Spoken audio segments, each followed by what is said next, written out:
Qualquer coisa, se vocês forem relembrando de alguma coisa que vocês leram, observaram ou ficaram com dúvida, a gente pode ir rediscutindo aqui, tá? Então, só para destacar onde que a gente está e para onde nós vamos, tá? Semana passada a gente falou rapidinho aí sobre o contexto geral da disciplina, o que que é aprendizado supervisionado, resgatei algumas definições de loss function e otimização, algumas coisas que vão ser úteis para a gente na sequência. E hoje nós já vamos começar com redes neurais, uma arquitetura em específico, mas que vai servir de base para todas as demais, tá? E a aula vai ser dividida em duas partes. Uma que seriam as redes neurais não profundas ali, né? Seria, sei lá, rasa, seria a tradução para esse tipo de rede neural. E depois a gente vai estender para aumentar o número de camadas, aumentar a profundidade desse modelo, tá? Isso está relacionado com dois capítulos do livro, o capítulo 13 e o capítulo 4, que estão de forma sequencial aqui, tá? E para a parte de atividades, já adiantando, eu deixei só a primeira para ser entregue, que seria das redes do tipo Shallow, porque para as redes Deep aqui, acho que é só uma extensão, assim, daquilo que você vai fazer para Shallow. Se você entender bem a Shallow ali, acho que tá ok para esse momento. Então, por isso eu deixei como opcional aqui fazer o assignment ou o Google Colab ali para esse modelo Deep, tá? Um detalhe que eu acho que é bom já adiantar hoje, semana que vem, então, temos dois assuntos, que é a Loss Functions e a parte de ajuste dos modelos, que é a descida em gradiente, tá? Esses dois tópicos aqui são tópicos também sequenciais à aula de hoje, e já vou adiantar que semana que vem eu não vou poder dar aula, né? Semana que vem eu vou estar viajando, e nesse horário da aula eu não vou conseguir estar disponível para poder dar a aula, né? De forma síncrona, né? Mas se vocês observarem aqui, ó, eu já deixei os vídeos gravados, né? Então eu adiantei esse conteúdo aqui, gravei os vídeos, e vou deixar eles aqui para vocês assistirem eles de forma assíncrona, né? Então vocês podem assistir no momento que vocês quiserem, que os vídeos ficaram até um pouco mais curtos, assim, porque eu optei por compactar o conteúdo geral ali daquele capítulo do livro, né? E, e também tem um assignment relacionado, né, a parte de loss function e da descida em gradiente, né? Também tem uma parte aqui que eu já coloquei a solução, para vocês não perderem tanto tempo aqui reescrevendo uma parte dele ali. Então, vocês podem usar ali, quando ele comentar de line search, vocês podem usar esse código que está resolvido aqui, se necessário, né? Então, já adiantando, depois eu vou formalizar isso por e-mail, mas já adiantando que a semana que vem vai ser uma semana com aulas assíncronas, tá? Ou seja, não vou estar aqui nesse horário, mas o vídeo da aula já está disponibilizado, tá? Se vocês tiverem dúvida ou quiserem debater alguma coisa, acho que o grupo lá de WhatsApp pode ser um bom local para isso, tá? Então, se nesse meio tempo vocês quiserem mandar as coisas por lá, daí eu também posso analisar com calma e tentar responder por lá, né? Talvez se tem mais tempo, tenha uma forma até uma dinâmica maior. Às vezes, se for o caso de mandar algum vídeo ou algum áudio, eu mando por lá, a gente dá uma agilizada, tá? Então, beleza. Então, hoje são dois tópicos, a parte de Shallow Neural Network e de Deep Neural Network, tá? Então, eu vou começar com a parte de Shallow Neural Networks e vou primeiro resgatar mais ou menos o que a gente falou a semana passada, para tentar dar o gancho de aonde que aonde que a gente vai começar a usar uma rede neural, tá? Então, na semana passada a gente definiu uma loss function. Então, falei para vocês que a loss function ela mede o tipo de objetivo que a gente quer com o nosso modelo. Então, nós tínhamos um modelo que é dado por uma equação de reta. A gente usou esse modelo mais simples na aula passada, uma equaçãozinha de reta, e a gente tenta ajustar essa equação de reta aos dados de treinamento que nós temos, que no caso de uma regressão, no exemplo de regressão que eu mostrei, tentar ajustar a reta a esses pontos em laranja aqui, que são os nossos dados de treinamento, tá? A loss mede esse erro, e à medida que a gente vai minimizando esse erro, a gente vai encontrando os parâmetros φ0 e φ1 aqui, que levam ao menor erro e o melhor ajuste da reta àqueles pontos. Tá? O primeiro vídeo da semana que vem é uma aula só sobre loss function. Tá? Então, a gente vai ficar focado só nesse ponto aí. Tá? Então, por enquanto, não se preocupe tanto com a loss function, ela vai evoluir naturalmente aí na sequência. Tá? Aí eu mostrei para vocês lá que se a gente inicializar em algum local aqui o nosso modelo, por exemplo, esse ponto aqui está aqui, né, esse ponto zero, esse pontinho aqui. Se eu inicializar meu modelo aqui, por exemplo, definir uma inclinação, né, um coeficiente angular e um ponto de intersecção ali da reta no espaço, né, de forma aleatória, e for seguindo aqui uma metodologia de convergência aqui, né, eu vou chegar no ponto de mínimo da loss function, que seria a reta que melhor se ajusta aos dados e que reflete, para esse caso aqui, o menor valor ali para a loss function, naquele espaço de busca aí que a loss function possui. Tá? Esse mecanismo aqui é chamado de descida em gradiente. Tá? Também não vou falar sobre ele hoje, tanto a loss function quanto a descida em gradiente são exatamente os dois tópicos da semana que vem. Tá? Então, a gente vai deixar isso aqui engavetado por enquanto, e o que a gente vai focar hoje é tentar melhorar o modelo, começar a melhorar o modelo, deixar o modelo um pouco mais, vamos dizer assim, genérico, tá? Em vez de ser só uma equação de reta, como que a gente pode deixar isso aqui um pouco mais maleável, tá? E o passo para chegar nisso, então, é usar, num primeiro momento, o que a gente vai chamar de Shallow Neural Networks, tá? Nesse caso, então, ela vai substituir esse modelinho de regressão 1D que a gente vinha trabalhando com uma equação de reta. A gente vai aumentar o número de entradas, aumentar o número de saídas e ter uma descrição de relacionamento entrada e saída que é muito mais genérico. Então, não vai ser só mais uma equação de reta, não vai ser só mais um modelo linear, pode ser uma coisa não linear, enfim, pode ter um formato arbitrário que a gente quiser. Tá?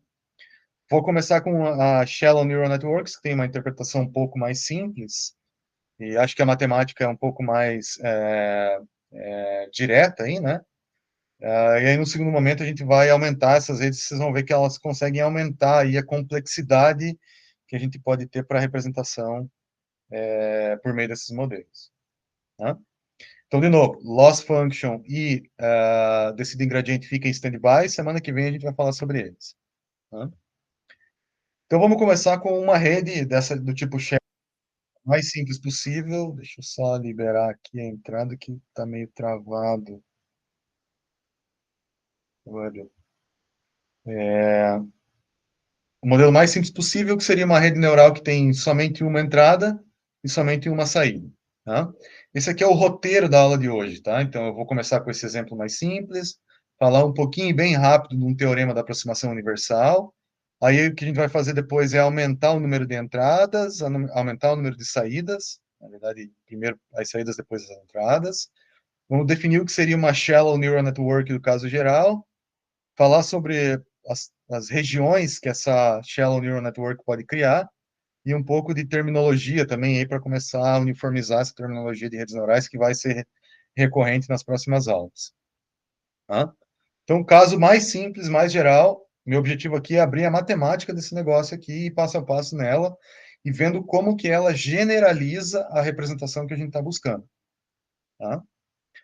Então, o modelo que nós tínhamos antes era um modelo de regressão linear, nós tínhamos dois parâmetros, então a gente só tinha aqui o φ0 e o φ1, tá?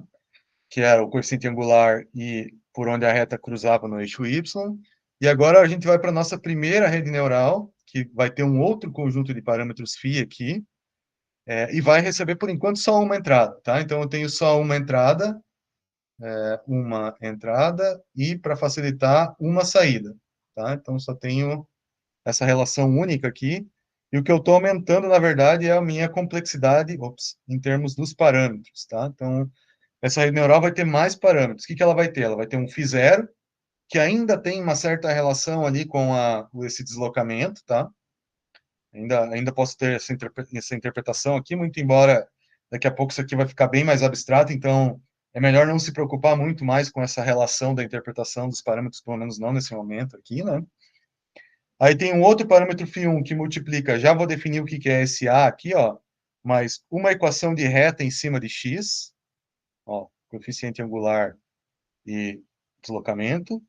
Um outro φ2, que tem um outro A que eu já vou definir, outra equação de reta em cima de x, e um φ3, que passa pelo mesmo A aqui, e uma terceira equação de reta também em relação a x. Então, o que eu estou fazendo com esses três, com esse modelo aqui? Eu estou pegando três equações de reta, a equação de reta número 1, a equação de reta número 2 e a equação de reta número 3. Estou passando por uma função A, que eu já vou falar sobre ela, e estou ponderando cada uma dessas retas, por um parâmetro φ3, φ2, φ1, e somando isso com mais um parâmetro φ0 aqui, para gerar uma combinação. E qual que é essa combinação? Combinação entre três equações de reta. Então, a minha entrada e a minha saída estão relacionadas por uma combinação ponderada de três equações de reta. Tá? É isso que o livro, esse é o discurso que o livro que mostrou ali, né?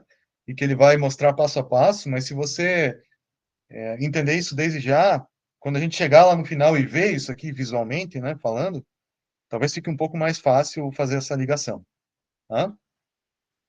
Mas, em geral, é isso. O que essa rede faz? Combina três equações de reta que são aplicadas na entrada, faz uma ponderação sobre elas e agrupa esse resultado. Isso aí, beleza? Para entender, pessoal? Sim, sim. Então, beleza. Então, simplesmente peguei essa equação que está aqui, ó, e joguei para o próximo slide para manter ela aqui. E agora a gente vai tentar quebrar isso aqui em etapas mais simples, para ver, assim, de fato, o que cada uma dessas etapas, que cada um desses blocos está fazendo, inclusive geometricamente. Tá? Primeiro ponto, o resultado final é um escalar, sim, Eduardo. Então, é um escalar pelo seguinte, ó. Primeiro ponto, né, que eu estou impondo é que eu tenho uma entrada e uma saída, tá? Então, eu estou pegando aqui, ó, note, inclusive, que na minha anotação, tudo isso daqui é escalar, né, ó, é tudo itálico, não tem nenhum negrito aqui, né? O meu único negrito é o φ, que está dentro aqui, para representar um vetor que contém todos os parâmetros. φ0, φ1 e por aí vai, tá? Então, entra um, sai um, então, entra escalar e sai escalar, tá? Quando você tiver essa dúvida, olha a notação. A notação ajuda bastante nesse sentido, tá? A função aqui, ó, o f não está em negrito aqui, ó. Isso significa que ele retorna um escalar. Tá?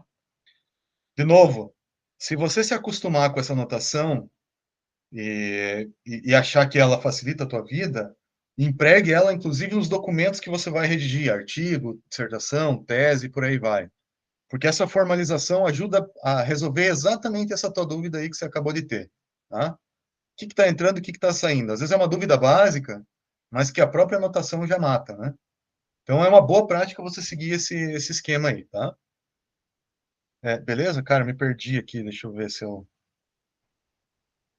Deixar aberto o chat aqui. Tá, beleza.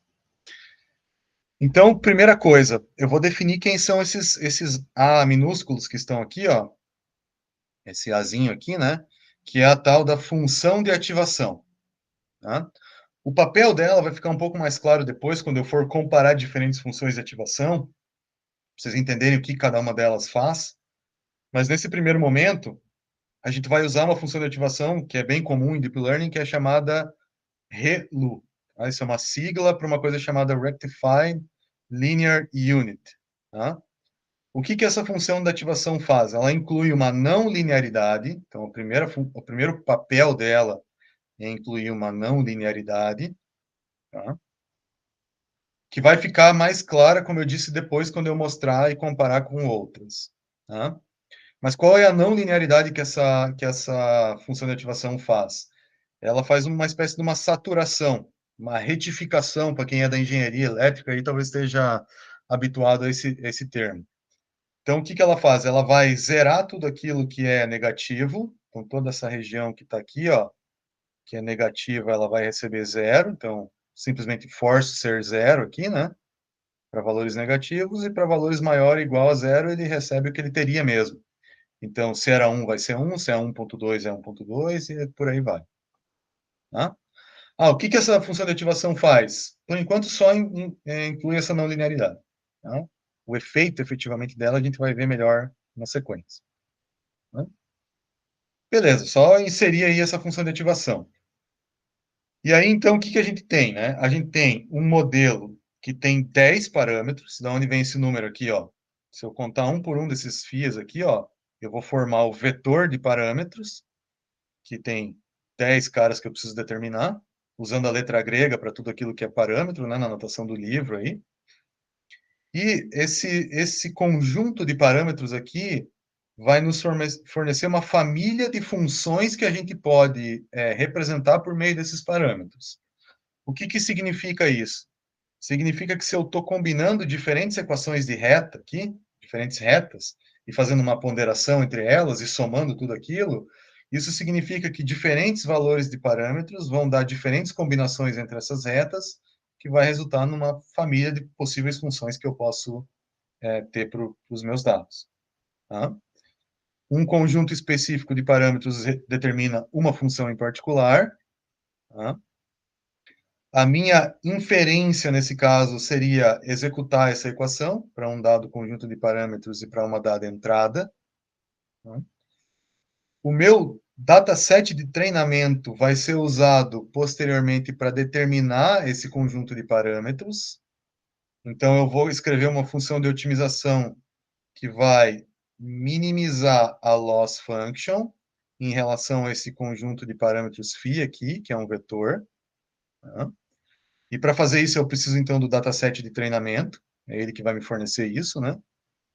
Eu também precisaria definir uma loss function. A gente vai usar, por enquanto, a mesma que a gente vinha usando, que é o mínimos quadrados, diferença lá elevado ao quadrado, e tentar resolver o problema de otimização dessa forma aqui. Tá? De novo, essas duas etapas não é o nosso foco hoje, tá? Isso aqui é para a semana que vem. Então, eu não vou dar muita ênfase nessa parte, porque isso aqui não é o relevante. O relevante é entender o que esse negócio aqui está fazendo, o que é a arquitetura dessa shallow network. Tá? Então, de novo, estou com a equação aqui, defini a função de ativação, coloquei mais algumas definições para vocês para ficar mais claro. Aí eu vou tentar agora começar a visualizar o que cada uma dessas coisas está fazendo. Tá? Então, imagina que eu tenho aqui diferentes valores de θ e de φ. Né? Então, por exemplo, tem um cenário que o meu conjunto de parâmetros aqui tem determinados valores, e aí, quando eu relaciono a minha entrada com a minha saída, em função desses parâmetros aqui, né, que foram escolhidos aleatoriamente nesse caso, eu tenho esse formato de saída que está aqui. Quando eu escolho um outro conjunto de parâmetros, para o φ e para o θ, eu vou ter esse outro resultado aqui, para diferentes valores de x, né?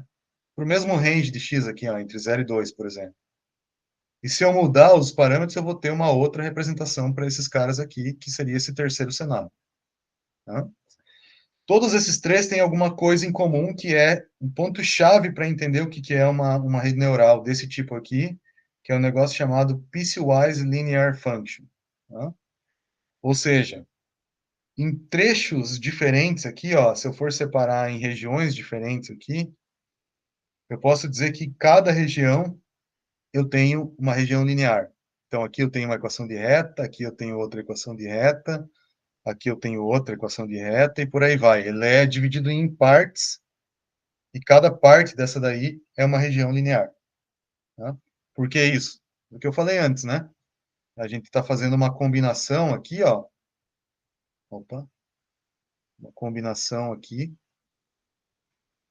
de retas, né? Então, estou pegando essa reta, estou pegando essa reta aqui, e estou pegando essa reta aqui, e estou fazendo uma combinação entre esses caras aí. Tá? Então, essa combinação vai forçar com que a solução seja desse tipo, piecewise linear. Tá? Então, em diferentes regiões, ela vai ter diferentes características de linearidade. Tá? Só estou, assim, dando a ideia do que esse negócio significa, tá? Essa interpretação, ok aí, pessoal?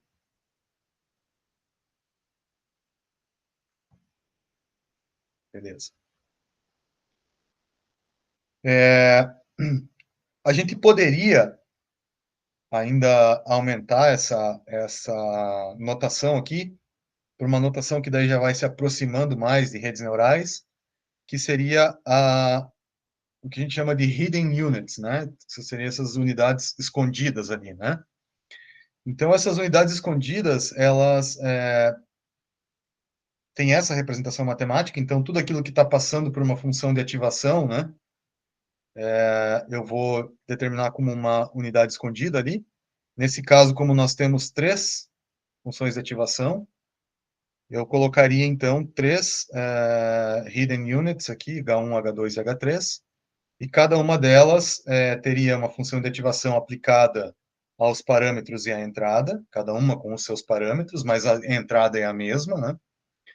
E aí a equação final daria uma compactada, né? Eu teria essa representação só em função de φ e em função dessas hidden units aqui, H1, H2 e H3. É só uma outra forma de representar essa notação, dar uma compactada nela e já deixar do jeito que se usa em redes neurais. Tá? Cada camada escondida não, cada unidade dessa escondida aí, ela é basicamente a função de ativação em cima de uma função linear. Essa é a definição matemática desse negócio aí. Beleza. Só estendi a notação. Tá? E aí, como que funcionaria o cálculo ou o fluxo de uma rede neural?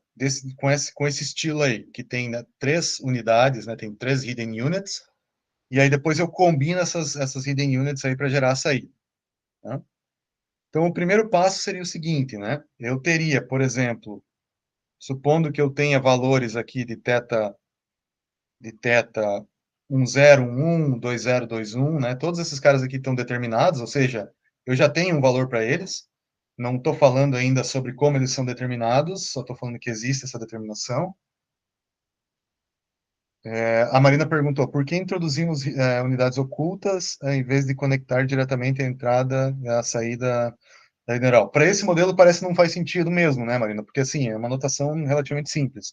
O problema é que quando a coisa começa a escalar em termos de tamanho, essa notação começa a ficar muito embaralhada, tá? Então, para facilitar a notação, desde já eu já vou usar essa terminologia, porque depois, quando a gente for construir uma rede maior, aí a gente põe tudo em termos dessas hidden units e dá uma boa compactada na notação. Beleza?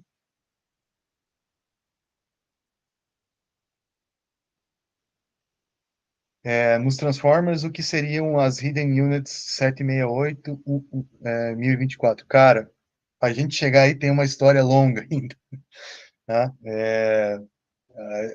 Nem vou te responder isso hoje, Lucas. Eu tenho que te contar ainda muito dessa história para poder te responder essa pergunta, tá? Então, cara, tu vai ter que segurar aí algumas aulas aí porque cada modelo tem a sua particularidade, tá? Não é a hora de a gente falar de Transformers ainda, beleza?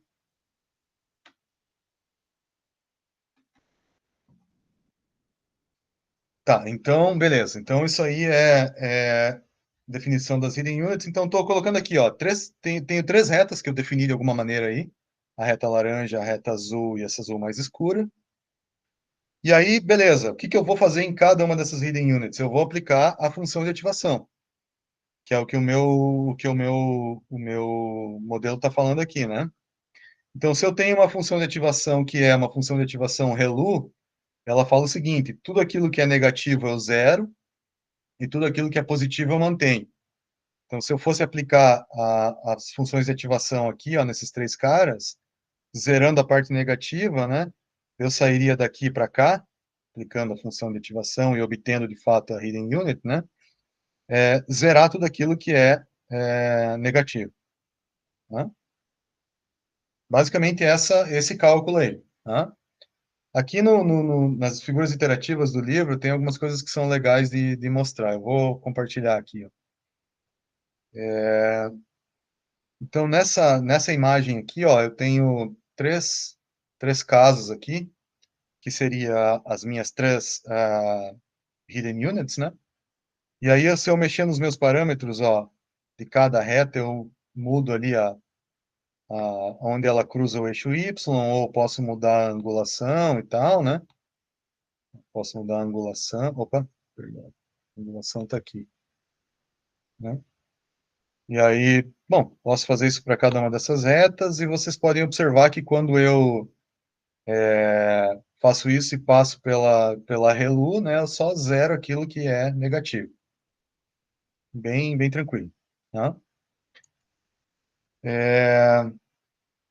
Beleza, então isso aqui é só para a gente ter essa interpretação. Aí depois o que a gente vai fazer? A gente vai fazer uma ponderação para cada hidden unit. Ó, depois que eu calculei cada hidden unit, eu vou colocar aqui uma ponderação. Então, eu vou multiplicar por φ1, φ2 e φ3.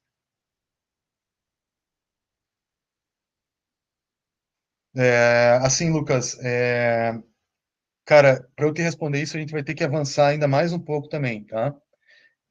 Por enquanto, você não se preocupe muito assim com a interpretação da ReLU, tá? Ela tem a ver com a inclusão de uma não linearidade só, tá? Poderia ser qualquer outra função de ativação. Eu já estou usando a ReLU porque a ReLU é a mais usual, tá? E a gente não vai sacrificar nenhuma informação negativa, porque depois você vai ver como isso se propaga e como é feito o treinamento de uma rede neural, isso acaba virando uma coisa assim, praticamente irrelevante, tá?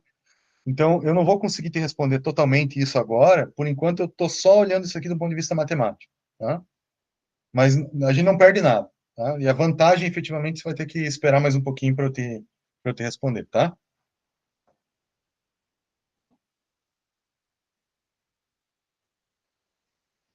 Beleza?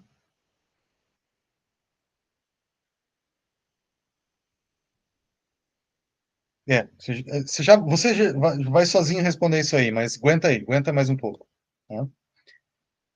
Então, o que eu fiz ali? Eu estou ponderando, então, cada um desses H1 por um φ1, né? Quando eu multiplico essa reta por um valor constante aqui, qualquer, eu só mudo a inclinação dela, basicamente, né? Então, ela pode ir para cima ou para baixo, se esse valor for negativo, né? Então, eu só mudo essa inclinação, só mudo o peso daquela reta, né? Então, fiz essa multiplicação aqui, ó, φ1 H1, φ2 H2, φ3 H3. E aí, pegando esses caras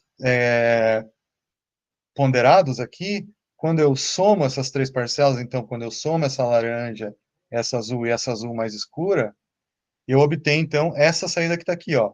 Né, e somando mais o φ0, né, que eu também tenho, que é um parâmetro, né? Quando eu somo todo mundo, eu obtenho esse cara final aqui, que é um bloco, que é separado em partes, e cada parte é linear. Tá? Essa seria a visualização dessa rede neural. Tá? Deixa eu ver se eu coloco já. Deixa eu já pular aqui para essa parte do livro aqui. Ó, aqui eu vou usar o mesmo caso de antes ali, ó. Então, tenho três retas, tenho a combinação de cada uma delas e vou gerar essa saída que está aqui, tá? Vamos supor que a gente tivesse, por exemplo, não sei se eu vou conseguir anotar em cima disso aqui, mas se a gente tivesse aqui, ó, três pontos que a gente quisesse fazer uma regressão. Por exemplo, um ponto que está aqui, né, aqui em cima, outro ponto aqui e outro ponto lá. Né? Imagine que você tem esses três pontos aqui. O que seria o processo de treinamento da rede neural? Seria tentar minimizar a diferença que eu estou tendo entre o que a minha rede neural está estimando, né, então, que é essa saída que está aqui, né, e fazendo com que ela passe o mais perto possível naqueles três pontos que eu tenho. Então, o processo de treinamento seria, eu vou mexendo nesses parâmetros aqui, então posso mexendo lá, né, numa reta, posso tentar mudar a inclinação de um cara ali, enfim, posso ir tentando ajustar esses caras aqui, para que no fim, essa função, que é uma função totalmente arbitrária, mas linear por partes ali, né, consiga passar o melhor possível perto dos meus pontos de treinamento. Tá? E essa arbitrariedade aqui, né, me permite ter essa flexibilidade, né, de colocar várias regiões lineares por parte ali, para tentar passar o mais perto possível dos meus dados de treinamento.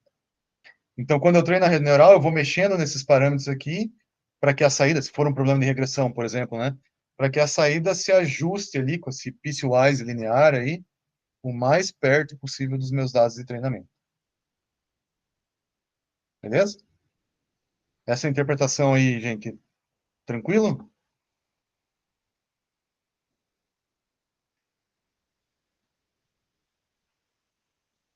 Então tá. Então,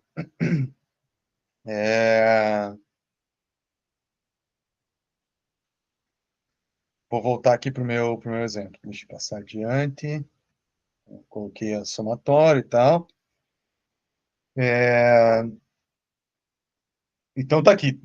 Diferentes parâmetros vão gerar diferentes saídas para a rede neural. O que eu preciso fazer é tentar minimizar o erro do meu conjunto de treinamento em relação à minha saída da rede neural, ou seja, ajustar os parâmetros ali para ter o melhor resultado possível. Né? Quando eu tenho um outro detalhe que é legal aqui, né? Para cada função de ativação, ou seja, para cada ReLU que eu tenho, para cada hidden unit que eu tenho, né? Eu tenho o que a gente chama de um joelho ali, né? Uma descontinuidade, né? Então, quanto mais hidden units eu tiver, mais quebras eu posso ter, né? E quanto mais quebras eu tiver, mais complexa pode ficar a minha solução. Se eu tenho só três, eu posso fazer essas quebras aqui em três regiões só, né? Então, essa daqui e essa daqui. Ou essa daqui e essa daqui. Mas quanto mais hidden units eu tenho, mais quebras eu posso ir inserindo no meu modelo, né? E aí eu posso ter coisas extremamente complexas lá, né? Que é piecewise linear também, né? E pode construir uma coisa arbitrária ali, dependendo do número de hidden units que eu tenho. Tá? Também essa interpretação já começa a ficar interessante, né? E aí, assim, acho que foi o Lucas Alexandre que perguntou, né? Você consegue perceber que aquela coisa de ter matado o lado negativo ali já é irrelevante, porque a complexidade, por si só, ela já compensa isso, né? Não sei se esse já é um passo para você começar a se convencer aí.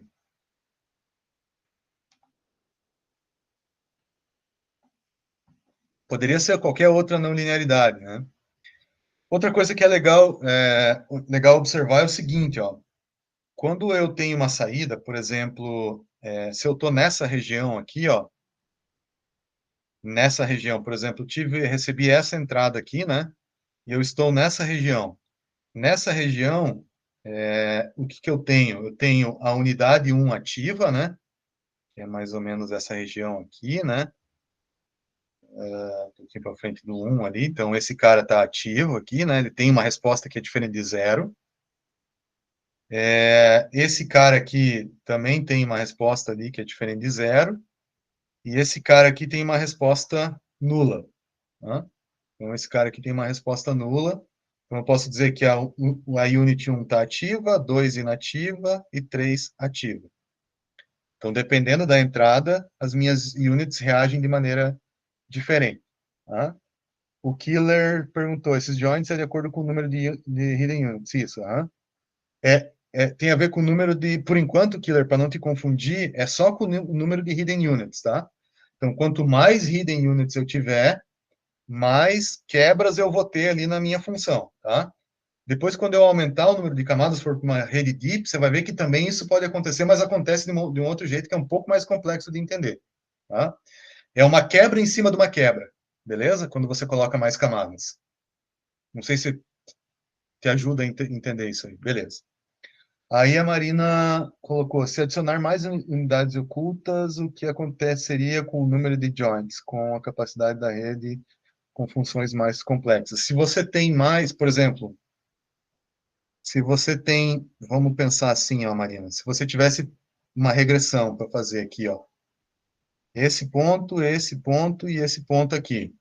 uma rede neural, talvez ali com um joint, né, um joelho ali, talvez já te daria a resposta adequada, certo?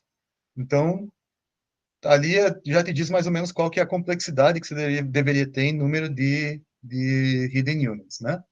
Agora, se você tem um dataset muito maluco, assim, né, número de pontos, assim, sei lá, uma coisa assim, né, para fazer a regressão, você concorda comigo que você tem que ir aumentando o número de hidden units aqui para acompanhar essa complexidade? Então, quanto mais hidden units, mais complexa vai ser a tua rede neural e mais ela vai conseguir capturar a complexidade existente nos seus dados. Tá? Isso, inclusive, é o motivo do porquê que a gente tende a usar modelos de deep learning. Quanto mais deep, mais parâmetros, mais camadas ocultas, mais complexidade e mais coisas complexas a gente consegue capturar, tá? Ou aproximar. Beleza? Parecido com a regra da cadeia. Sim. De uma certa maneira, sim, Eduardo. Tem essa relação. Depois a regra da cadeia vai vir aí nesse treinamento, tá? Que é meio... Tem uma encrenca aí, né? Mas, sim, dá para ter essa interpretação. Olha, gente, vou ter que parar aqui, vou falar uma coisa assim que eu tô achando legal, assim. Eu não sei se é a leitura do livro ou se o processo da estrutura dessas aulas aqui, mas eu fico muito feliz em ver essa reação de vocês aí em relação ao andamento da aula, assim, sabe? Eu fico bem satisfeito no sentido, assim, de que se vocês estão perguntando, isso aí está despertando interesse, porque vocês estão aproveitando o que eu estou falando aqui, né? Então, depois, não sei, até me digam o que vocês acham que é o ponto que está ajudando nisso, mas esse debate aqui é sensacional, assim. Eu sinto que a minha missão está cumprida, assim, né? Acho que o meu papel aqui fica bem mais, faz mais sentido quando a gente está exatamente nesse fluxo que nós estamos aqui, tá? Então, beleza, vamos seguir assim que acho que vai ser melhor para vocês, né? Então, beleza, eu estou nesse ponto aqui, aonde eu consigo ver, opa, o que cada uma dessa, dessas redes está jogando na saída. Beleza, está ali o meu modelo de saída. Bom, pegando todo esse gancho aqui, né, agora eu vou começar a colocar isso na cara de rede neural. Tá? Então, a gente definiu a hidden units, a gente definiu os parâmetros, agora eu vou fazer um desenho e vou colocar a representação matemática do que seria essa rede neural, que tem esse tipo de conexões, né, esse tipo de matemática por trás, e como que ela processa, então, a entrada e a saída. Então, primeira coisa que a gente tem aqui, a gente tem uma entrada e uma saída. Então, está aqui a minha uma entrada e a minha uma saída. Ops, minha saída Y, né? Nós temos três unidades ocultas, H1, H2, H3. Cada uma delas tem a sua não linearidade associada, que é uma função ReLU. Aqui, cada uma delas, beleza. Temos os parâmetros que são usados para calcular H1. Então, H1, se eu for ver, eu tenho um parâmetro θ1, 1, 0 e um parâmetro θ1, 1. Tá? Então, quem que é o θ1, 1? Tá? O θ1, 1 vai ser o cara que multiplica o x1, o x, a entrada, né? Então, quando eu pego a minha entrada aqui e multiplico por um determinado valor, que seria esse θ1, 1, eu tenho essa primeira parcela aqui de conexão da rede neural da entrada para a camada oculta, para esse unidade oculta. E, além disso, eu também estou somando um θ1, 0. Tá? Então, o que é o θ1, 0? É pegar como se eu tivesse uma entrada unitária aqui, tá? E multiplicasse por θ1, 0 para somar no cálculo da hidden unit. Tá? O Eduardo perguntou, não seria o peso? Sim. Tá? Esse cara aqui que multiplica a entrada, depois ele vai receber um nome, e o nome dele é o peso da rede neural. E esse cara que não tem uma entrada associada, que está só somando ali, mas também é um parâmetro para aquela hidden unit ali, esse cara tem um nome também que é o bias, tá? Isso aqui é a gente vai formalizar esse nome.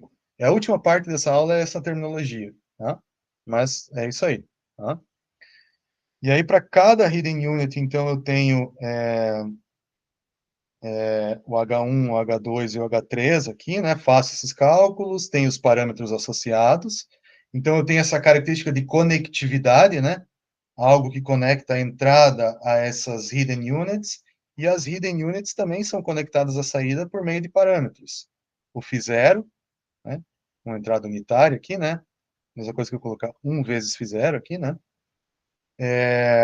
O H1 que tem um φ1, estaria aqui φ1, φ2 aqui e o φ3 na saída do H3. E aí combino toda essa galera aí para gerar o Y. Né? Então, nós temos um fluxo da entrada para a saída de informação, né? Isso se dá um nome para esse tipo de rede, que é uma rede do tipo feed. Não vou definir isso agora, não vou misturar essa terminologia, tá? Mas é um processamento que vem da entrada e gera a saída, e esse processamento é dado por essas computações aqui, que nada mais são do que multiplicação, como se fosse uma equação de reta, né? Uma equação de reta ali, local, ponderada por uma função de ativação não linear. Essa é a nossa rede neural.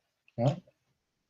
Quanto mais hidden units, mais complexa é a saída, né? Mas, tá, no fim das contas, essa é a cara final que ela vai ter.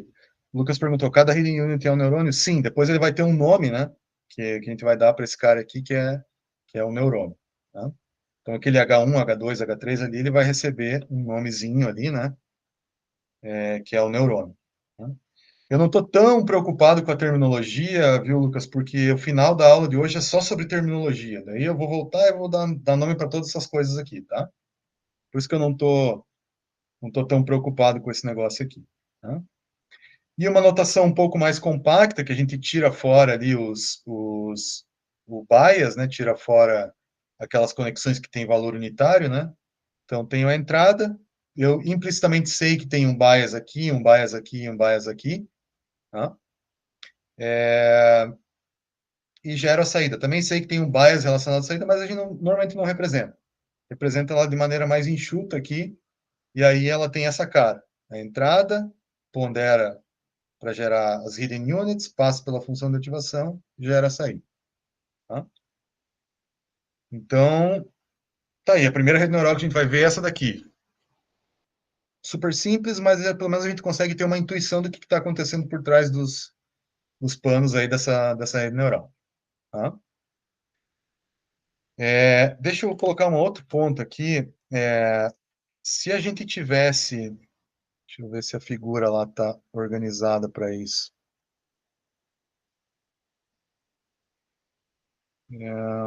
Aqui, ó. Se a gente tivesse uma outra função de ativação que não fosse, deixa eu só ver se isso não vai aparecer na sequência. Não, acho que não. Se a gente tivesse outra função de ativação, por exemplo, existe essa função de ativação chamada sigmoid, tá? A sigmoid é uma função de ativação que ela tem, deixa eu pegar aqui a cara dela só para vocês darem uma olhada. Ela tem um outro formato, né? Que ela pega como entrada os valores que estão em x aqui e devolve um valor saturado, por exemplo, entre 0 e 1. Tá?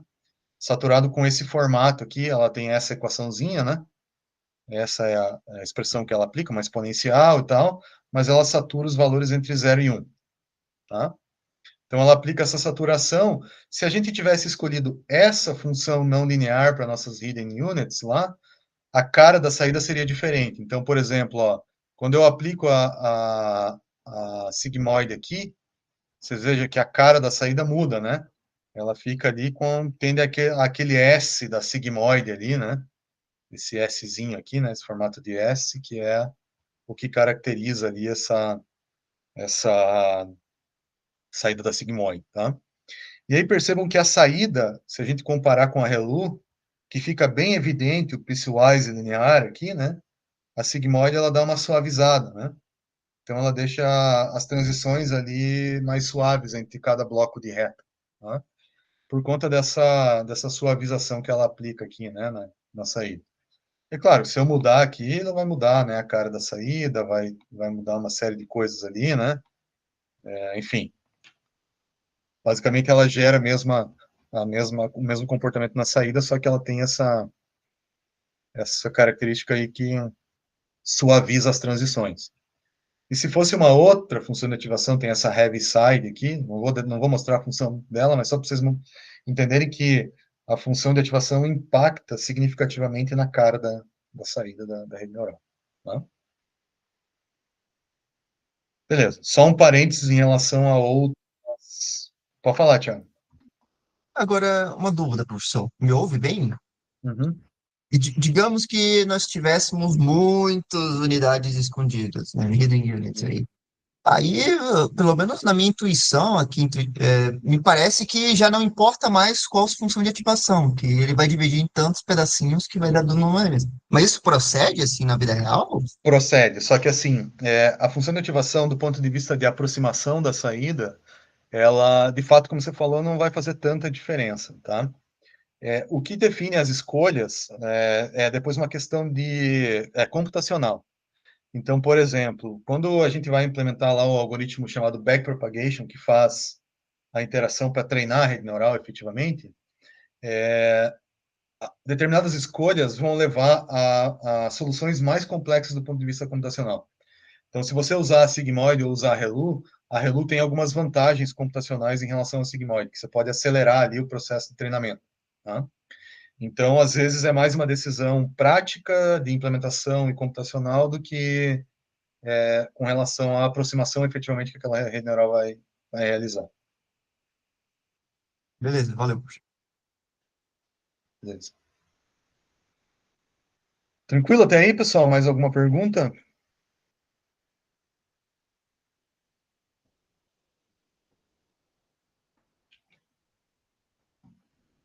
Então, vou continuar aqui. Agora, vou falar rapidinho aqui do teorema da aproximação universal. Tem uma certa relação com o que você acabou de falar aí, Thiago. Então, o que que diz esse teorema? Primeiro, a gente poderia estender a rede neural, que tem essa equação aqui, com só 3 hidden units, para um número inteiro qualquer aqui de t hidden units, né? Então, a gente teria o nosso bias aqui, nosso bias aqui, e nós teríamos aqui uma combinação uma somatória de t hidden units para gerar a saída daquela rede neural. Então, estou só estendendo aqui para um caso mais genérico, tá? E, de novo, quanto mais regiões lineares a gente tiver, mais a gente consegue aproximar aquelas coisas complexas que a gente viu antes. Então, essa daqui, ó, que é o que eu quero aproximar, o pontilhado, né? Se eu tiver só 5 regiões lineares, eu tenho um certo erro, né? Então, isso aqui estaria relacionado a um negócio chamado underfitting, né? Para quem está habituado aí na parte de machine learning. Se eu aumento o número de regiões lineares, eu consigo, né, ir capturando melhor o que está acontecendo com meus dados. Ó, 20 ele fica bem legal, né? E, eventualmente, às vezes até mais do que 20 seja desnecessário. E aí, por exemplo, mais do que 20 para esse caso aqui entraria no overfitting, né? Eu estou usando mais coisa do que, de fato, eu precisava para representar aquele modelo, né? Então, eu estou indo para um cenário aí que é não desejável também, né? Então, existe aqui, parece que, uma relação que, se eu aumentar o número de hidden units até o ponto que eu quiser, eu posso aproximar qualquer coisa, né? E é exatamente isso que fala esse teorema da aproximação universal. Existe uma prova, né, por trás disso. Para quem quiser dar uma olhada, não é uma prova assim super complexa, mas enfim, não vou falar sobre ela aqui. Acho que a forma mais fácil que tem de entender ela é no livro do Hiking, né, de redes neurais. Não é um livro, assim, super atual nessa área, mas ele é uma referência bem sólida e consolidada. Então, se você quiser dar uma olhada na prova desse teorema, tem nesse livro que eu acho que é o mais legal. Tá? Ele diz o seguinte, que uma rede neural com número T ali de hidden units, né, com essa única camada no meio ali da rede neural ali, né, com um número suficiente de hidden units, pode aproximar qualquer função arbitrária. Tá? Existe uma prova, na prática a história é um pouco diferente disso. Tá? Depois eu vou falar um pouquinho mais sobre esse negócio aqui, quando que ele funciona, quando que ele deixa de valer e, do ponto de vista prático, onde que está o gargalo. Tá? Mas existe um suporte teórico por trás disso, né, que sustenta essa interpretação que a gente está falando aqui. Tá? Bom, se a gente aumentar, então, agora o que eu vou fazer? Eu vou colocar mais do que uma saída na rede neural, tá? Só para a gente ver como que ficaria esse negócio aqui, tá? Então, veja, eu vou tentar, assim, ser breve na matemática, porque agora aqui seria mais uma álgebra, né? Generalizando aquilo que a gente já falou, tá? Mas eu estou colocando, então, uma rede neural que tem uma entrada, 4 hidden units e 2 saídas, tá? Então, a matemática das hidden units continua a mesma, né? Só tem uma entrada, cada uma com seus parâmetros, e agora eu tenho duas saídas. A y1, que faz isso aqui com as entradas, com as hidden units, perdão, e a y2, que faz outra operação, que são outros parâmetros, com as mesmas hidden units, tá? Cada uma processa ali de forma diferente. Esquematicamente seria isso daqui, uma outra rede neural. O que houve aí, Thiago? Que você está infeliz. Ah, desculpa, eu cliquei aqui sem querer no teclado. Perdão. Beleza. Então, uma entrada, 4 hidden units, duas saídas, esse é o esquemático. Beleza. Aí, claro, como eu tenho parâmetros diferentes para cada saída, né? Tenho parâmetros que governam a y1 e parâmetros que governam a y2, a saída para cada uma vai ser independente, né? Isso aqui é como se fosse um problema de regressão, poderia ser interpretado como um problema de regressão, onde eu quero estimar duas coisas, né? Duas variáveis contínuas aqui. Também pode ser usado num problema de classificação, tá? Depois eu posso falar um pouquinho mais sobre isso daí.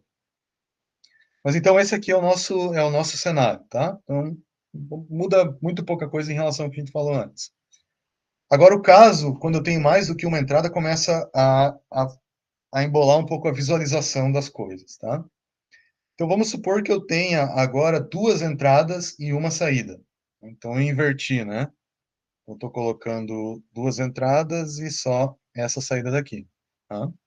Então veja que eu aumentei o número de entradas, então eu tenho um número de parâmetros aqui para cada entrada, x1 e x2, as duas entradas aqui, cada uma com seus parâmetros e tal, para cada uma das hidden units, estou só com 3 aqui para simplificar, e a saída é igual à primeira rede neural que a gente viu hoje, que é essa daqui. Tá? Bom, do ponto de vista gráfico, né, o que eu tenho? Tá? Essa equação aqui, ela deixa de ser uma equação de reta, né? Não é mais uma reta, mas ela ainda é uma equação linear. Tá? É uma equação de um negócio chamado hiperplano. Tá? Então, o hiperplano seria como se fosse uma generalização da equação de reta, e ele pode ficar num espaço, por exemplo, 3D aqui, né? Então, eu tenho aqui um plano nesse espaço 3D. Tá? E esses parâmetros aqui, eles governam a orientação e a posição desse plano no espaço. Então, se eu mexer nesse φ10 aqui, eu desloco para a esquerda ou para a direita em relação à origem daquele plano. Tá? Quando eu mexo no θ11 e no θ12, eu mudo a orientação desse plano no espaço. Tá? Então, essa característica seria uma generalização da equação de ré. Tá? E aqui nessa visualização gráfica aqui, eu estou colocando esse plano no espaço. Quanto mais perto, quanto mais clara a cor aqui, né? Então o brightness aqui, né? O brilho, né? Ele representa o valor de tudo isso daqui. Então, quanto maior esse valor, mais claro vai ser esse cara aí. Tá? Quanto menor, mais escuro. Tá? E as linhas aqui são só contornos dizendo que os caras que estão nessa mesma linha aqui têm o mesmo valor de θ1 mais θ11 vezes x1, etc. Tá? Então, o que eu tenho agora? Eu tenho a composição de três hiperplanos. Tá? Eu não estou mais compondo retas, fazendo a operação e agrupando retas, o que eu tenho é uma composição entre três hiperplanos. Eu tenho um hiperplano dado pela Hidden Unit 1, né, que vai ser esse cara aqui, o H1, que vai ser entrada, né, para H1, entrada para H2 e entrada para H3, né? Então, aqui é como se eu tivesse fazendo a composição de hiperplanos no espaço. Então, estou montando ali um origami, mais ou menos, né? Fazendo uma coisa um pouco mais abstrata e um pouco mais complexa, tá? E quando eu passo pela função de ativação, né? Por exemplo, a ReLU, o que ela faz é zerar a partir de um determinado valor. Então, a partir de um determinado valor, a ReLU zera, né? Aqui zera também, aqui zera também, tá? Então, imagine que é o seguinte, né? Eu tenho, sei lá, eu tenho uma equação de um hiperplano que está, sei lá, com uma orientação aqui no espaço, né? Aí outro hiperplano que tem uma outra orientação aqui no espaço e um outro cara que está aqui. Cada um desses caras é uma hidden unit. Aí quando eu passo pela ReLU, eu zero uma parte daquele hiperplano ali. Então é como se eu cortasse ele e dissesse que ele vale zero, e aí tem só aquela orientação original dele, né? E aí depois eu vou fazer a combinação desses três caras aqui. De fato, Eduardo, começa a ficar um pouco mais difícil de visualizar, né? Mas ainda é possível, tá? Ainda é possível ter essa visualização, tá? Mas só para a gente tentar entender aqui um pouco melhor, deixa eu ver se a figura lá do livro Interativa ajuda nesse momento aqui. Deixa eu ver, tá aqui. Ó, então, esse seria a visualização do hiperplano, tá? Quando eu mexo no eixo Y, no φ0, eu troco aqui, né, o quanto maior fica esse valor aqui, né, para cima ou para baixo, é como se eu estivesse deslocando o hiperplano em relação à origem aqui, né, dessa forma, né, ele pode até passar para baixo da origem, voltar, enfim. E quando eu mexo em φ0 e φ1, eu mudo a orientação dele, ó. Então ele rotaciona no espaço para um lado ou para o outro, né? Então, tanto o φ1 quanto o φ2 mudam a orientação. E o φ0 muda a intensidade ali, né? Para cima ou para baixo. Tá? Uma outra forma de ver isso aí é o seguinte: o φ0 muda essa posição em relação à origem, e o φ1 e o φ2 podem ser vistos como um vetor que é ortogonal ao plano. Tá? Então, quando eu mudo a direção desse vetor, eu mudo a posição desse cara no espaço. Tá? É uma outra forma de visualizar a geometria desse plano. Tá? E aí, aqui o que eu falei para vocês, ó, pego os três planos aqui e vou aplicar a ReLU nesses caras aqui, né? Claro, quando eu mudo a orientação, as coisas aqui, eu mudo aonde a ReLU vai cortar e tal, mas, enfim, né? Isso aqui é só para ter essa visualização. Aí, depois que eu fizer a ReLU, o que que eu vou fazer? Eu vou aplicar, então, apliquei a ReLU aqui, eu vou aplicar um ponderador em cima da saída da função de ativação. Então, vou multiplicar por um parâmetro φ1, H1, φ2, H2 e φ3, H3. Mudo só a magnitude, tá? Por isso que aqui meio que a orientação manteve a mesma, né? Só mudou a cor aqui, porque está dizendo que ficou mais claro ou mais escuro em função desse valor de φ1, φ2 e φ3. Tá? E aí depois eu vou fazer o quê? Eu vou somar esses três hiperplanos recortados no espaço ali, vou somar e juntar todo esse negócio aí. Tá? Se eu fizer isso aqui, ó, aqui está a representação da soma desses caras. Eu não sei se essa figura é muito clara, eu vou partir para uma próxima, que é essa daqui, ó. Tá? Então, quando eu junto aqueles caras recortados ali, ó, o que eu obtenho seria esse tipo um formato ali que ainda é linear, né? Só que é linear em termos de hiperplanos, né? Então ele tem partes lineares ali e a junção de todo esse negócio aí é que está dando a saída da rede neural. Tá? Dá para visualizar isso aí, pessoal? Mais chato, né? Me digam aí se vocês conseguiram acompanhar essa.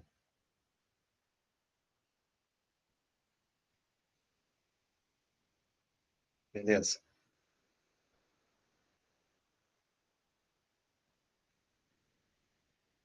Em qual momento ele mudou para 3D? A primeira vez que ele mudou para 3D foi aqui, ó, Eduardo. Eu coloquei duas entradas, ó, x1 e x2. Então, tudo que eu tenho que representar agora é função de x1 e x2. Tá? Então, desde a entrada, ele já era 3D. Tá? É, Então, aí tem a pergunta do Péricles, que é, tem algum sentido lógico essas hidden units serem paralelas? Como assim, Péricles? Não sei se eu entendi.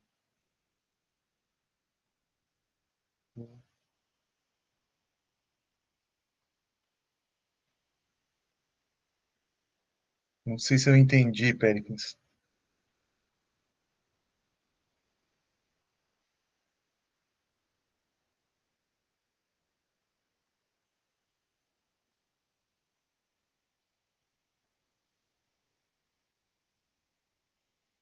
As duas terem exatamente a mesma angulação de visão criada pelo encontro desses planos, mas esses planos forem paralelos. Sim, então existe uma intersecção, né? Mas esses planos, daí você está seccionando o espaço ali, né, Péricles, de tal maneira que você estaria criando um gap entre uma saída e outra ali, né? Você não está garantindo que ela tá totalmente coberta ali para fazer a representação, né? Deixa eu ver se eu consigo mostrar aqui um caso onde a gente cai fora disso.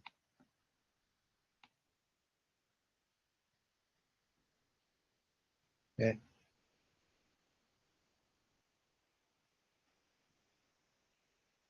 que com esse cenário aqui, não sei se eu vou conseguir criar um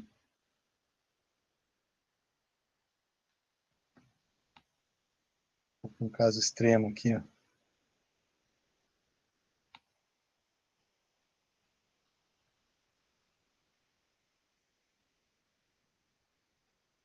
Tipo uma coisa assim, né? Aonde eu tô jogando fora, eu tô, tipo assim, fazendo dois neurônios fazer basicamente a mesma coisa, né? Ou ter a mesma operação ou uma operação similar, né?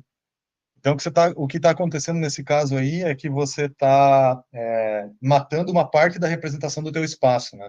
Você está deixando de ter representação naquele espaço, né? Como que a gente resolve esse problema na prática, né? Na prática, a gente constrói essa função onde existem pontos, que é o dataset de treinamento, né? Então, o dataset de treinamento ele te diz o seguinte, ó, a rede neural tem que existir nesse espaço aqui, né? Então, ela meio que restringe e vai organizar durante o processo de treinamento ali, para evitar esse buraco ali no treinamento, né? Esse buraco ali na representação, tá? Agora, isso garante que em regiões onde ela não foi desenhada, ela vai ter a representação? Não, não garante, né? Até porque a gente pode ter uma complexidade muito grande nessa combinação de coisas que a gente não sabe o que está acontecendo, que é justamente a generalização da rede neural. Então, a gente não tem muito controle sobre a generalização para coisas não vistas, porque a gente não tem pontos que passam pelaquela região, né? E aí a gente não tem como garantir que a rede neural está bem comportada naquela parte ali de representação do espaço, né? Então, essa é uma questão, na verdade, bem profunda do ponto de vista de reconhecimento de padrões, assim, né? Bem a parte complexa da coisa, tá? Não sei se eu te respondi 100%, Pex, mas né, a ideia é mais ou menos por esse caminho, né?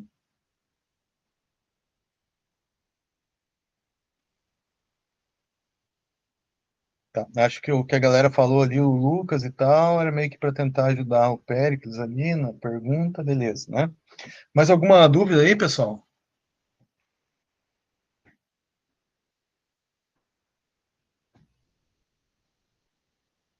Essa visualização ela é mais chatinha mesmo, né? Ela não é tão direta, né? Mas eu acho que esse gráfico aqui é o gráfico que ajuda a observar as coisas, né? Ele vai fornecer essas quebras ali, a gente vai amassando o nosso espaço ali, né? Modificando ele, e aí, no fim, o que a rede neural vai tentar fazer é aquela aquela representação mais ampla ali, né? Percebam que, assim, isso é até aqui que a gente consegue visualizar as coisas. Se eu colocasse mais uma entrada na rede neural, já era, né? A gente já não ia mais conseguir visualizar nada.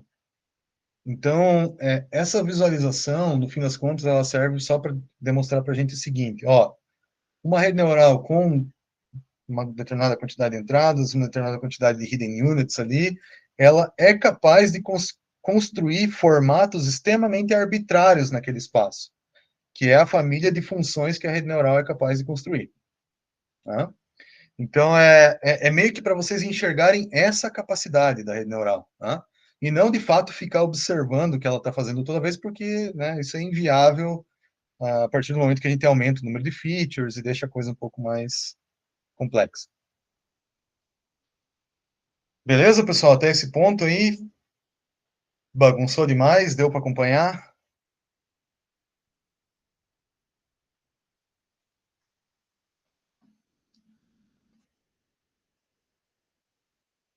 Mais alguma dúvida aí?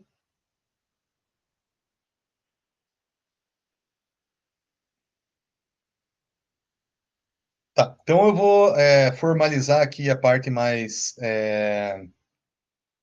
do que seria uma rede neural com um número qualquer de entradas e um número qualquer de saídas, né? Só para vocês terem uma ideia de como que seria a matemática disso, né? Então, se eu tenho D0 saídas, D hidden units e DI entradas, então cada hidden unit vai receber o processamento dessa maneira aqui, né? Para suas DI entradas aqui que eu tiver, né? Então, somar para todas as entradas, cada uma com o seu parâmetro, tem um bias associado e passa pela função de ativação. E a saída vai pegar essa hidden unit, ponderar pelo seu peso, somar para todas as hidden units e gerar a saída YJ. Tá? Então, essa aqui seria a matemática da rede neural. Tá? Assim, multiplicação e soma é o que uma rede neural faz. E a função de ativação que aplica uma não linearidade. Tá? Então, se eu tivesse três entradas, três hidden units e duas saídas, vocês poderiam, né, fazer um exercíciozinho ali de, beleza, deixa eu ver como é que ficaria a equação para hidden unit H2, ou para a saída Y2. Basicamente usar essa equação. Tá? Nada muito complexo, mas claro que a mistura dessas coisas aí torna a rede neural um negócio mais complexo. Com relação ao número de regiões, vou só colocar aqui, na segunda metade da aula eu vou falar mais sobre isso, mas só para já adiantar um ponto, tá? A gente viu que com duas entradas, duas entradas e três hidden units, na verdade, né? Que foi o que a gente discutiu aqui. Está errado no slide, gente, desculpe. Até já ajeitar isso aqui.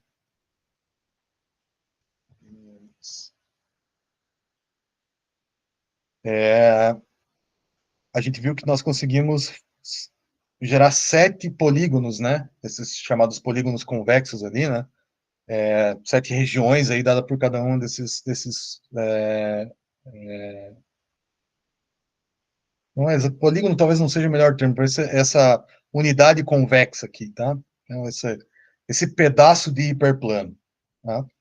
A gente conseguia gerar 7 desses pedaços de hiperplano aí, né? Existe uma forma da gente estimar, né? Isso aqui, essa conta é fechada, dá para calcular isso matematicamente, né? Que relaciona o seguinte, ó, qual que é, para determinados números, diferentes valores de hidden units, tá? Ou de parâmetros, as duas coisas é possível relacionar aqui. São dois gráficos que dá para a gente analisar de forma complementar. Para diferentes dimensionalidades da entrada, então, uma dimensionalidade de 100, de 50, de 10, né? Qual que é o número de regiões que a gente pode criar ao variar o número de hidden units? Tá? Então, se eu tiver 100 entradas com 500 hidden units, né, que equivale a 51.001 parâmetros, eu consigo criar esse tanto aqui de regiões. Tá? Isso aqui é meio que para dar uma ideia do poder da complexidade que uma rede neural pode criar em termos de solução. Então, eu posso ter uma superfície tão quebrada ali, né, tão maluca, a ponto de gerar esse número aqui de regiões nessa divisão. Tá? Não estou colocando a equação matemática disso, porque né, meio que não importa muito para nós aqui, mas só para vocês entenderem que à medida que eu vou aumentando o número de parâmetros, o número de hidden units ali, mais complexo fica, mais maluco eu consigo ter. Inclusive, eu consigo quantificar esse número de regiões que eu consigo criar no espaço a partir dessa representação da rede neural. Tá? Então, esse é um dado que, para agora, talvez não seja tão importante. Depois, na segunda metade da aula, vocês vão ver que esse negócio aqui é mais relevante.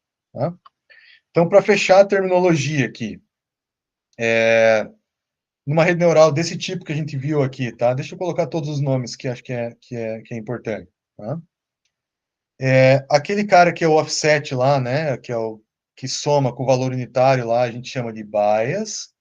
Os slopes lá dos hiperplanos, ou que multiplica as entradas, são os pesos. Então, todas essas setinhas aqui são os pesos da rede neural, tá? Cada camada é conectada com a camada subsequente dessa rede neural. Então, isso gera uma rede neural do tipo fully connected. Tá? O processamento de informação é da entrada para a saída, então vai multiplicando as entradas, calculando a hidden unit e calculando as saídas de forma sequencial, não tem nenhum loop de retorno aqui. Isso caracteriza uma rede do tipo feed forward. Tá? Depois a gente vai ver que existem outros modelos aí. Tá? É, as hidden units aqui, né, depois que a gente calcula a saída da hidden unit, isso também tem um nome, se chama ativação. O que entra na hidden unit também tem um nome, se chama pré-ativação. Tá? Isso tem relação lá com a analogia com o neurônio biológico, que eu nem vou entrar nessa discussão aqui, quero nem saber desse assunto aqui, tá? Existe essa relação, mas enfim. Tá?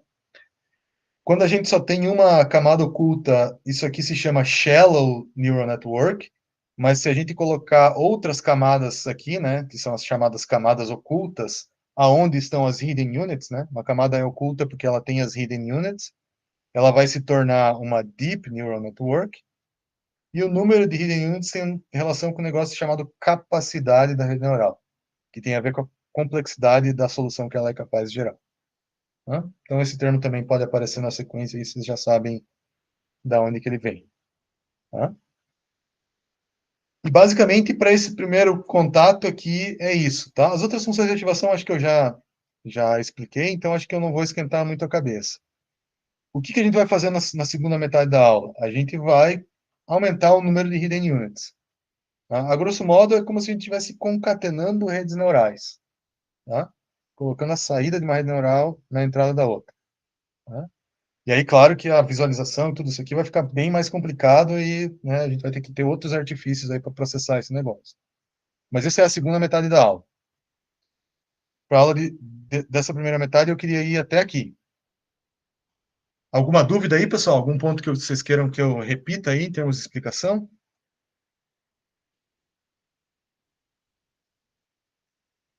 Deu para acompanhar bem aí? Perdi alguma pergunta aí? Ou